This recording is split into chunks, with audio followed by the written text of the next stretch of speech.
Viewers, आज के video में हम देखेंगे कक्षा 9वीं गणित विषय का अर्धवार्षिक परीक्षा का पेपर। और ये एक मॉडल पेपर है और इसी तरह के प्रश्न आपके एग्जाम में आने वाले हैं। तो प्रश्न नंबर पहला होगा, सही विकल्प चुनकर लिखिए। इसमें पहला है, यदि एक पेन की कीमत 8 रुपए है तो 12 पेन की कीमत होगी। तो एक पेन की कीमत दे रखी है 8 रुपए, 12 पेन की कीमत हमसे पूछी है, तो ये कितनी होगी। तो एक पेन की कीमत 8 रुपए है तो 12 पेन की कीमत होगी, तो 12 का इसमें गुणा कर देंगे। 12 का 8 में गुणा तो 12 अठा 96 होगा। 96 रुपए यहाँ पर आएगा यहाँ पे 96 रुपए। ठीक है, ये आएगा। उसके बाद अगला है, एक परिमेय और एक अपरिमेय संख्या का योगफल या अंतर होगा। तो परिमेय और अपरिमेय संख्या का योगफल या अंतर होगा अपरिमेय संख्या। ब वाला आंसर राइट होगा इसमें। इसके बाद ये निम्नलिखित में से कौन सा बहुपद नहीं है। इसमें से कौन सा बहुपद नहीं है, तो इसमें आएगा स वाला y धन 2/y, यह बहुपद नहीं है। इसके बाद अगला है, समीकरण y बराबर 3x धन 5 का अपरिमित रूप से अनेक हल निकलेंगे।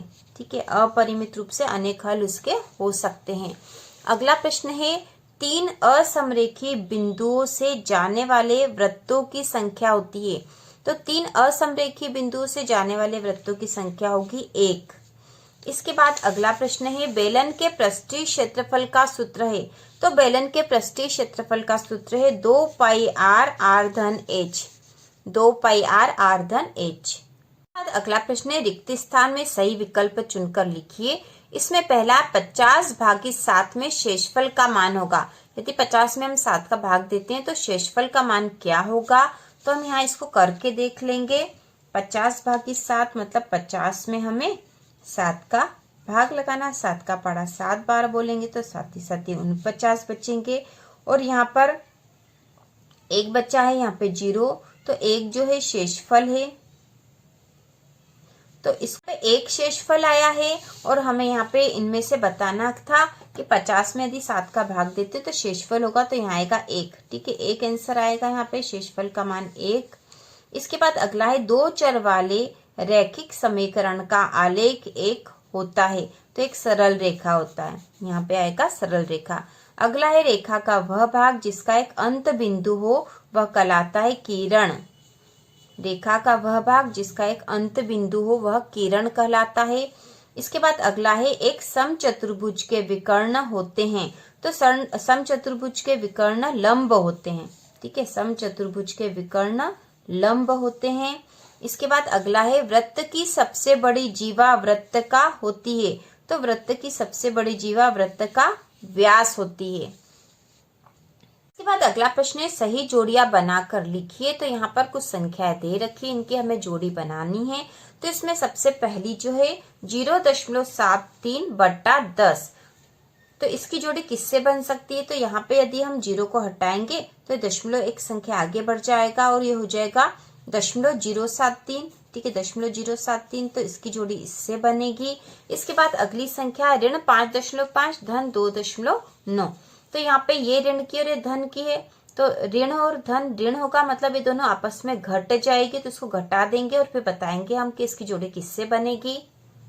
तो यहाँ पे है ऋण 5.5 और 2.9 धन के हैं। ये दोनों धन ऋण ऋण हो जाएंगे, घटाव होगा इन दोनों का। तो 5 में से 9 नहीं घटेंगे तो इधर सुधार लेंगे। 15 हो गया, 9 10 11 12 13 14 15, 6 बच्चे हैं। यहाँ 4 बचा है क्योंकि एक उधार दे दिया था।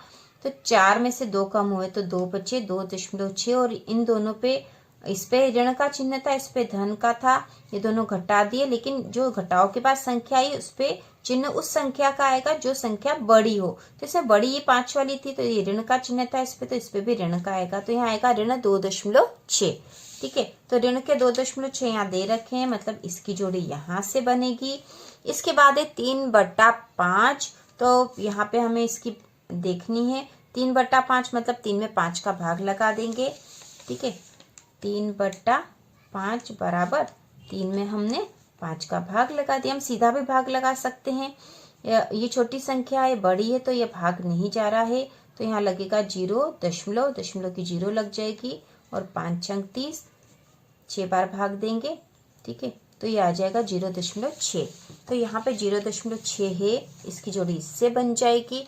अब अगली संख्या ऋण 528/6, तो हमें 528 में 6 का भाग लगाना पड़ेगा यहाँ पर।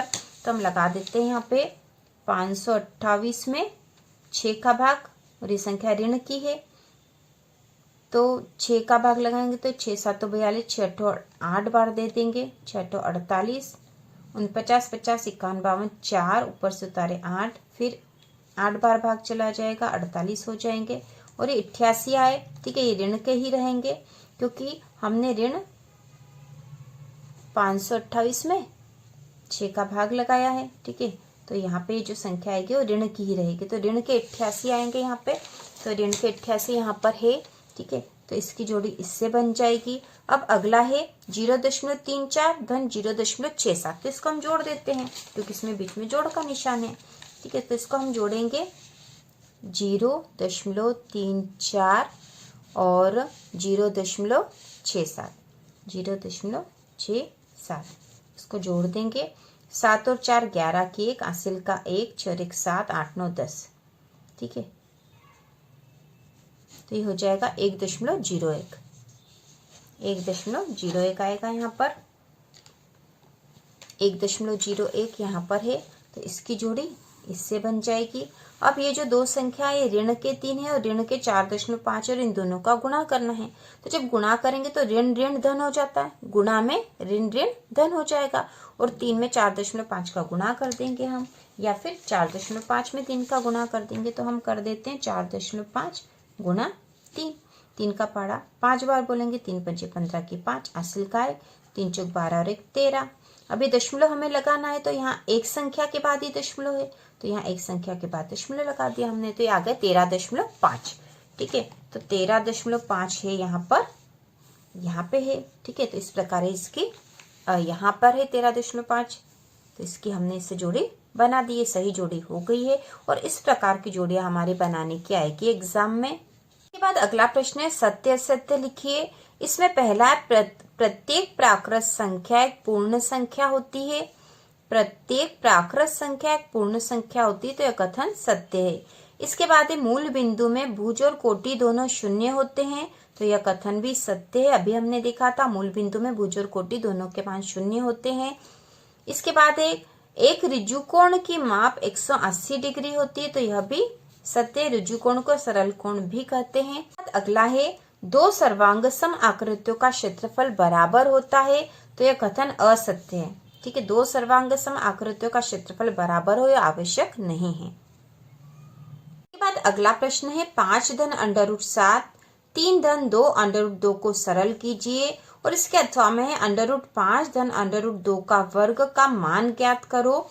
तो इसको हल करेंगे हम, तो सबसे पहले 5 धन √7 और 3 धन 2 √2 को सरल करेंगे, तो यहाँ पे 5 धन √7, 5 धन √7, 3 धन 2 √2, इस प्रकार की यदि कोई सा भी बहुपद हो, कोई सी भी संख्या हो, तो हम उसी विधि से करेंगे, इसी विधि से। तो सबसे पहले आगे जो 5 है इसका गुणा इन दोनों संख्याओं में करेंगे, फिर √7 का गुणा इन दोनों में करेंगे, तो इस प्रकार से हल हो जाएगा। तो पहले 5 का गुणा कर देंगे, तो 5 का गुणा 3 में करेंगे, तो 5 दिया 15, 5 भी धन का और ये 3 भी धन का, तो यहाँ पे धन ही है।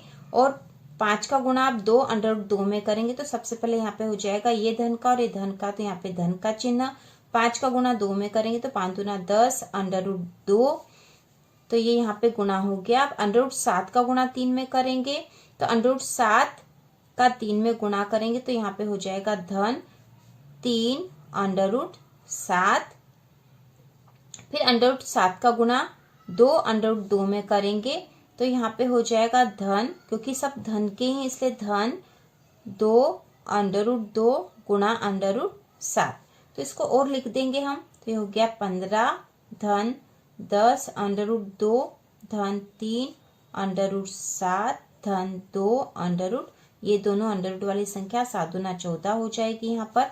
तो इस प्रकार से हल हो गया, इसको हमने सरल कर लिया है। इसी के साथ इसमें जो अथवा वाला प्रश्न है, ठीक है, अगला जो प्रश्न नंबर 6 में जो अथवा वाला है वह है √5 धन √2 का वर्ग का मान ज्ञात करो। ठीक है, का मान ज्ञात करो। तो इसका मान ज्ञात करने के लिए यहाँ पे जो दे रखी दो संख्या, तो यहाँ पे जो सूत्र लग जाएगा वो सूत्र हो जाएगा a धन b का वर्ग बराबर होता है a का वर्ग धन b का वर्ग धन 2ab। ठीक है, a धन b का वर्ग बराबर a का वर्ग धन b का वर्ग धन 2ab, यह वाला सूत्र लग जाएगा क्योंकि यह इसी प्रकार से दे रखा है। a के स्थान पर √5 है, b के स्थान पर √2 है और इन दोनों का वर्ग है। तो इस सूत्र के द्वारा इसको हल कर लेंगे हम। तो यहाँ पे a धन b का वर्ग बराबर a का वर्ग है, तो a का वर्ग मतलब √5 का वर्ग, √5 का वर्ग धन b के स्थान पर √2 है तो √2 का वर्ग धन 2, a के स्थान पर √5 गुणा b के स्थान पर √2। तो √5 का वर्ग करेंगे मतलब √5 में √5 का गुणा करेंगे तो यहाँ हो जाएगा 5 धन √2 का वर्ग मतलब √2 में √2 का गुणा मतलब 2 धन 2 गुणा √5 गुणा √2, यहाँ पे हो जाएगा √10 बराबर 5 और 2 हो गए 7 धन 2 √10। तो ये इसका हल हो गया है, यह हमने इसका मान ज्ञात कर लिया है और यही इसका आंसर है। इसके बाद अगला प्रश्न है 32 की घात 2/5 को हल करो। तो इसको कर लेंगे हम और इसके बाद है सरल करो 2 की घात 2/3 और 2 की घात 1/5। तो इस तरह के प्रश्न हमने अध्याय 1 और अध्याय 2 के सारे जो प्रश्न बैंक के सारे इंपॉर्टेंट क्वेश्चन हम पहले ही कर चुके हैं, वह भी आपको देख लेना चाहिए, जिसकी लिंक यहाँ डिस्क्रिप्शन में दे रखी है, जिससे कि आपको आसानी हो एग्जाम में आप सारे सवाल कर सको। प्रश्न है 32 की घात 2/5, इसको हल करना है। तो 32 को हम कैसे लिख सकते हैं, इसको 2 गुणा 2 गुणा 2 गुणा 2, तो 2 दूनी 4, 4 दूनी 8, 8 दूनी 16 और गुणा 2, 16 दूना 32 हो जाता है। ठीक है, इसको हम इस प्रकार से लिख सकते हैं घात 2/5 हो गई यहाँ पर। अब यहाँ पर 2 1 2 3 4 5 बार है मतलब 2 की घात 5 है और इसके साथ इसकी घात 2/5 तो है ही सही। अब यहाँ 5 से 5 कट जाएगा तो यहाँ बचा है 2 की घात 2 बराबर 2 गुणा 2 बराबर 4। ठीक है, तो ये इसका आंसर आएगा 4। अगला प्रश्न है सरल करो 2 की घात 3/5 गुणा 2 की घात 1/5। तो यहाँ पे 2 की ही घातें दोनों, तो 2 की घात 2 कॉमन आ जाएगा और घात है यहाँ पे 3/5 धन 1/5 हो जाएगी, दोनों घातें जुड़ जाएगी। तो यहाँ बराबर 2 की घात यहाँ पे दोनों के नीचे 5 है तो इन दोनों का हम एलसीएम ले लेंगे तो यहाँ आ जाएगा 5। 5 का 5 में भाग लगाएंगे 1 आएगा, 1 का 3 में गुणा करेंगे तो 3 ही आएगा, यहाँ पर प्लस यहाँ पे भी 1 ही आएगा, तो बराबर हो जाएगा 2 की घात 3 और 1 4/5 और यही इसका आंसर हो जाएगा। इसके बाद अगला है सीधा गुणा न करके 97 गुणा 103 का मान ज्ञात कीजिए। तो इस तरह के प्रश्न हम पहले भी कर चुके हैं, इनकी विधि आपको समझ लेनी चाहिए कि प्रश्न हमें किस तरह से हल करने हैं, भले यहाँ पर संख्याएं चेंज हो जाए। तो इसको हल करेंगे 97 गुणा 103 को। तो 97 को हम और कैसे लिख सकते हैं, यदि हम इसको 100 ऋण 3 लिखे, 100 में से 3 घटाएंगे तो 97 हो जाएंगे। उसके बाद यहाँ गुणा में है 103 तो यहाँ हो जाएगा 100 धन 3। इस प्रकार से हम लिख सकते हैं और इसके द्वारा एक सूत्र भी है और वह सूत्र है a ऋण b a धन b।